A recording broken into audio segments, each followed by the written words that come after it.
Important part रखती है। ये केमिस्ट्री मेरे जीवन में एक इम्पोर्टेंट पार्ट रखती है। ये मेरे उजड़े हुए अरमानों का सिस्टमैटिक चार्ट रखती है।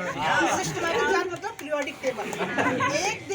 एक दिन लैब में सूरत देखी गोल्ड सी, एक दिन लैब में सूरत देखी गोल्ड सी, कॉपर सल्फेट जैसी उसकी नीली आंखें, कोबाल्ट जैसे उसके होंठ, और उसके आने पर बेंजीन सा एहसास था, और उसकी आवाज में ग्लूकोज सा मिठास था।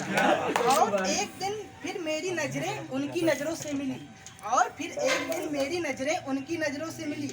ऐसा लगा मानो रिवर्सिबल प्रोसेस हो गई और मेरे प्राण का प्रोडक्शन हो गया।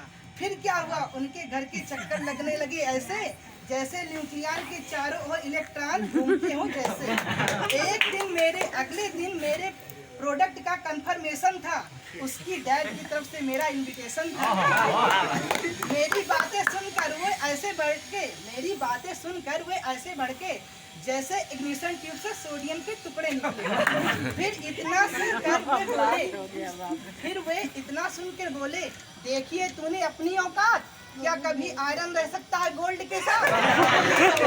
मेरे अरमान और गीकर टूट गए, मेरे अरमान और गीकर हम चुप रह गए बेंजल डिहाइड के 2 घूंट पीकर। कड़वा बादाम कहा जाता है।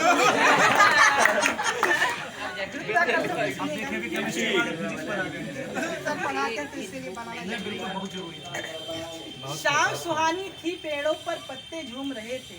शाम सुहानी थी, पेड़ों पर पत्ते झूम रहे थे। धीरे धीरे एक बाग में न्यूटन घूम रहे थे। तब का सेब हुआ, न्यूटन ने देखा मुड़कर पीछे। किसी पेड़ से एक सेब था गिरा टूटकर नीचे। इसे देखकर न्यूटन का सिर चकराया, लगा सोचने सेब टूटकर नीचे ही क्यों आया। सेब टूटकर आसमान में ऊपर भी जा सकता था, आसमान में ले कोई पक्षी भी से खा सकता था। आखिर धीरे धीरे तब समझ गए सब न्यूटन, पृथ्वी में है एक बड़े चुंबक का सा आकर्षण। इस आकर्षण के कारण हम इस पृथ्वी पर रहते हैं। न्यूटन की पृथ्वी की इस ताकत को ही गुरुत्वाकर्षण कहते हैं।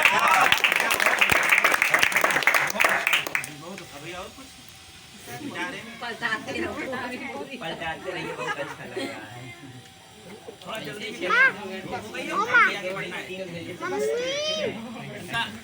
काम आगे